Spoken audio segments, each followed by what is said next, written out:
Ananya from class 10th A. I'm here to present my topic, the making of a global world. Now let's start the topic. Today we are living in the era of globalisation. जैसे कि हम सब जानते हैं कि पहले के time पे जो ग्लोबलाइजेशन हुआ करता था वो इतना एमर्ज नहीं हुआ करता था, और जो आज के टाइम पे जो ग्लोबलाइजेशन है वो इतना ज़्यादा एमर्ज हो चुका है, मतलब जो कंट्रीज़ का भी आपस में ट्रेड है वो बहुत ज़्यादा हाई लेवल पर है। अब सबसे पहले हम ये समझते हैं कि ग्लोबलाइजेशन होता क्या है। तो ग्लोबलाइजेशन होता है जब हम किसी भी एक कंट्री से दूसरी कंट्रीज में हम गुड्स का एक्सचेंज करते हैं, कैपिटल्स का एक्सचेंज करते हैं, सर्विसेज का एक्सचेंज करते हैं, आइडियाज़, पीपल, जब हम इन सब चीज़ों का एक्सचेंज करते हैं एक नेशन टू अदर नेशन तो उसे हम ग्लोबलाइजेशन बोलते हैं। गुड्स हुई, सर्विसेज हुई, ये सारे एग्जाम्पल हैं ग्लोबलाइजेशन के। अब बात आती है द प्री मॉडर्न वर्ल्ड की। अब हम ग्लोबलाइजेशन पढ़ते हैं कि सबसे पहले जो प्री मॉडर्न वर्ल्ड था वो किस तरह से देखो आज के टाइम पे भी ग्लोबलाइजेशन है और पहले के टाइम पे भी ग्लोबलाइजेशन था, पर इतना नहीं था पहले एमर्ज। तो क्या था, कैसे होता था, मतलब लोगों ने वहाँ पे कैसे स्टार्टिंग करी है ग्लोबलाइजेशन की। Globalisation refers to an economic system जो कि that has emerge since the last or so, but the making of a global world has a long history of trade, migration of people in search of the work और movement। मतलब जो globalisation है वो refer करता है एक economic system को जो कि एमर्ज हुआ है टाइम के साथ।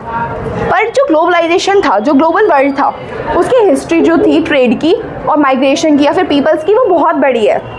फ्रॉम एंशिएंट टाइम जो ट्रैवलर्स थे, ट्रेडर्स थे या फिर पिलग्रिम्स थे, वो सभी ट्रैवल करते थे बहुत बड़े बड़े डिस्टेंसेस को। किसके लिए करते थे, अब क्यों करते थे? फॉर अपनी knowledge, for opportunity, for spiritual fulfilment. और जो आप जैसे लोग जानते हो कि पहले के टाइम पे जो हैरेसमेंट और जो बुलीज चीज़ें होती थी उससे बचने के लिए लोग ट्रैवल करते थे।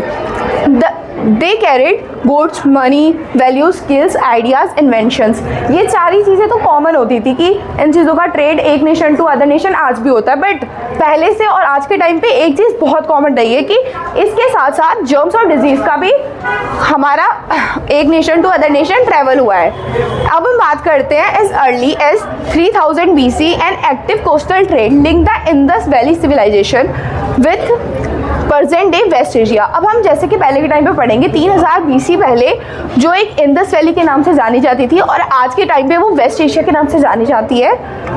For more than a millennia cowries, जो कोरीज होती थी उसे हिंदी में हम लोग कौड़ी बोलते हैं और सीशेल्स बोलते हैं, जो कि पहले के टाइम पे एक करेंसी के फॉर्म में यूज़ हुआ करती थी।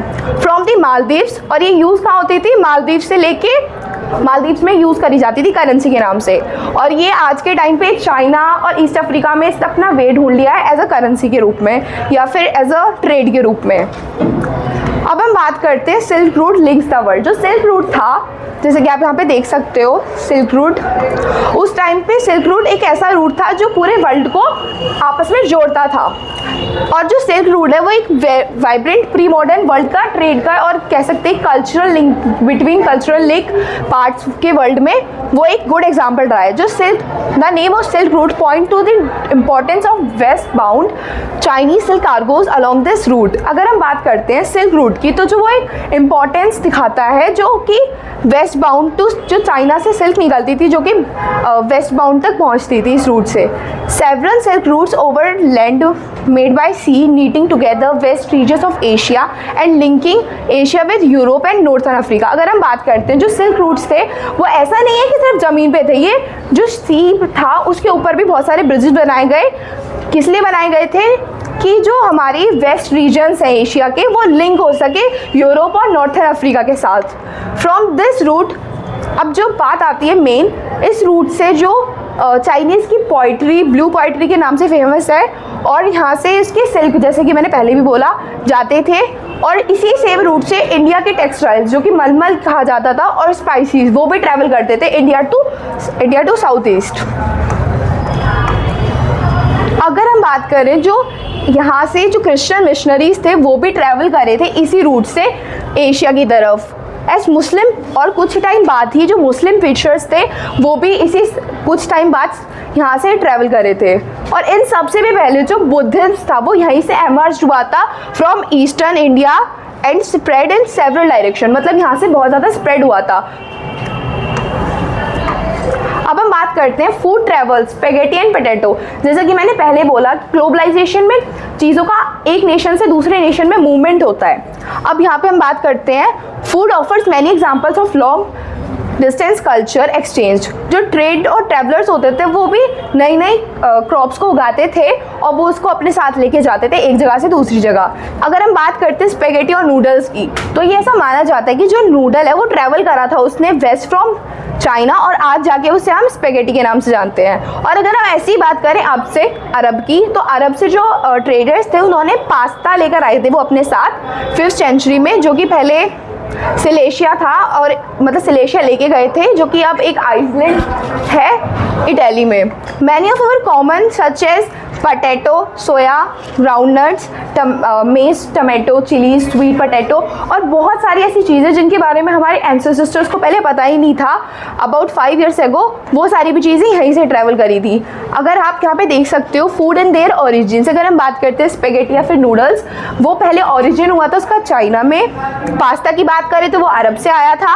और पोटैटो, सोया या फिर बहुत सारी ऐसी चीज़ें, कॉमन डिशेस या कॉमन फूड्स जो कि हम खाते हैं, वो पहले अमेरिकन कॉन्टिनेंट से आए थे। और इन सभी की बात करते हैं पहले हम लोग। These food were only introduced in Africa, Europe and Asia after Christopher Columbus accidentally discovered the west continent that would later become known as the Americas।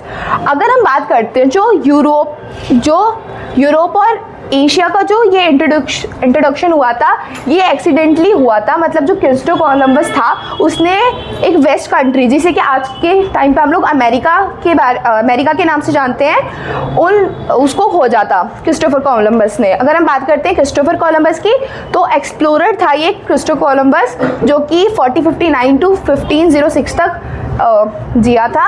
Is known for his 1492 discovery of the new world, जिसे कि हम America के नाम से जानते हैं। और इसने इसे सर्च किया था सेंटेमेरिया के शिप के थ्रू। अब हम बात करते हैं द आयरिश पोटैटो फेमाइन। अब देखो, जैसा कि मैंने आप लोगों को बताया कि ग्लोबलाइजेशन तो हो रहा है और अब इसके साथ यहाँ पे फूड भी ट्रैवल कर रहा है। तो अब हम एक छोटा सा टॉपिक पढ़ते हैं, एक ऐसी चीज़ कि जो पोटैटो है वो हमारे लिए एक तरह से, जैसे हम मान सकते हैं कि हमारे लिए गॉड का एक गिफ्ट है, और उसी तरीके से ये एक बहुत सारे लोगों की डेथ का कारण भी बना था।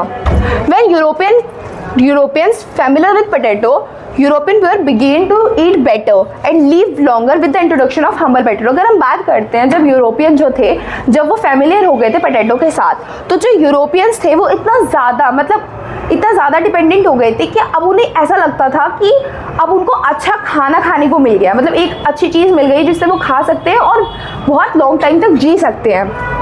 पर अब बात करते हैं island poor is become so dependent on potatoes and not growing another crop. मतलब अब जो आइलैंड के ये जो फार्मर्स थे या जो पुअरेस्ट लोग थे, वो इतना ज़्यादा डिपेंडेंट हो जाते हैं पोटैटो पे कि वो दूसरी क्रॉप तो उगाते ही नहीं है। But potato crop were destroy by disease in the mid 1840s। पर अब क्या होता है, मिड 1840s में जो पोटैटो की क्रॉप्स होती हैं वो डिस्ट्रॉय हो जाती है किसी डिजीज़ के कारण। During the great Irish potato famine 1845 to 1849 तक चला था ये। Around 1 million people died of starvation in Ireland and double the number emigrated in search of work। अगर हम देखते हैं तो यहाँ पे बहुत सारे लोग तो डेड हो गए थे।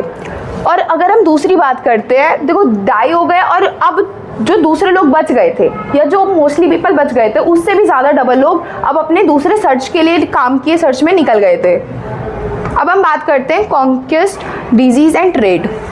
In 16th century, after European sailor found a sea route to Asia, they discovered America। अब जो मतलब यूरोपियन सेलर्स थे उन्होंने एक नया रूट ले लिया, मतलब नया रूट फाउंड किया था सी रूट से to Asia. They discovered America. अब लोगों ने स्टार्ट कर दिया था, डिस्कवर कर दिया था अमेरिका को। The Indian subcontinent had been known for bustling trade with goods, people, customs and knowledge. It was a crucial point in their trade network। अगर हम देख सकते हैं कि जो इंडियन सबकॉन्टिनेंट हैड बीन बहुत ज़्यादा, मतलब एक ऐसा ज़रिया बन गया था ट्रेड का, जिससे जो ट्रेड का नेटवर्क था वो अच्छे लेवल पे चल रहा था। Before the discovery of America, जब अमेरिका की डिस्कवरी नहीं हुई थी तो अमेरिका क्या था, मतलब सारी जितने भी वर्ल्ड से था, मतलब जो वर्ल्ड था उससे कट ऑफ हो रखा था उसका, मतलब उसमें कोई भी कांटेक्ट नहीं था किसी भी वर्ल्ड के पार्ट से। But from the 16th century it west lands and abundant crops and minerals began to transform trade and lives everywhere. अब 16th सेंचुरी तक आते आते जो इसका क्रॉप था, जो मिनरल्स थे अमेरिका के, वो सारी चीज़ें ट्रेड होने लग गई थी। Precious metals particularly silver from mines located in Peru and Mexico and hence Europe's wealth and finance and trade with Asia. अगर हम बात करते हैं पुराने टाइम पे जो प्रीशियस मेटल्स थे, जैसे कि हम बात करते हैं सिल्वर की, जो कि माइंस लोकेटेड है आज के टाइम पे पेरू और मैक्सिको में प्रेजेंट है, और यूरोप वेल्थ, मतलब यूरोप इसका एक तरह से फ़ायदा उठा रहा है और कह सकते हैं कि अब यहाँ से एशिया में एक फाइनेंस ट्रेड हो रहा है। इन 17th सेंचुरी जो यूरोप की लेजेंड्स थे उन्होंने एक अफवाह फैला दी थी कि जो साउथ अमेरिका है वो एक फेवर्ड वेल्थ है। फेवर्ड वेल्थ होता है मतलब एक इमेजिनेशन वेल्थ, मतलब वेल्थ का मतलब आप समझ ही सकते हो, अमीर है मतलब एक टाइप से। Many expedition set off in search of El Dorado the fable city of gold. अगर हम बात करें एल डार्डो की तो एक ऐसी इमेजिनेशन होती थी जिस सिटी में मतलब जो वहाँ के लोग हैं या फिर हम कह सकते हैं जो वहाँ पे रहने वाले लोग हैं वो बहुत ज़्यादा अमीर हैं, और जो वहाँ पे जो लैंड है वो बहुत ज़्यादा रिच एंड मिनरल्स में, जैसे लाइक गोल्ड सिल्वर, इन चीज़ों में। The prostitute and Spanish conquest and colonize of America was under way. अब जो पोर्टुगीज थे और स्पेनिश थे उन्होंने सोचा कि अब अमेरिका को अपने अंडर में लाते हैं। The most powerful weapon of the Spanish conquer was not a conventional military weapon but germs of small pox which they carried. अगर हम बात करें कि अब जो पोर्टुगीज और स्पेनिश उन सबको इतना तो पता था कि हम इनसे नहीं लड़ेंगे, और उन्होंने ये किसी भी वेपन का या फिर किसी भी तरह से किसी भी मिलिट्री का यूज़ करा ही नहीं था अकड़ करने के लिए या फिर कॉलोनाइज करने के लिए अमेरिका को। उन्होंने सिंपली स्मॉल पॉक्स के जर्म्स को अपने साथ लेके गए और उन्होंने अमेरिका में फैला दिया। अगर हम बात, मैंने जैसे कि आपको पहले बताया था कि जो अमेरिका था जब तक उसकी सर्च नहीं हुई थी तो वो कट ऑफ था, मतलब पूरे वर्ल्ड से उसका कोई भी कांटेक्ट नहीं हो रखा था। तो जब अब बात आती है कि जब उनके ऊपर एकदम से कोई जर्म्स आएंगे तो उनके पास इतनी इम्यूनिटी होगी ही नहीं कि वो कैसे, उन्हें मतलब इतना पता ही नहीं था कि अब अगर हमारे पास कोई डिजीज़ आई है तो हम उनसे कैसे लड़ेंगे।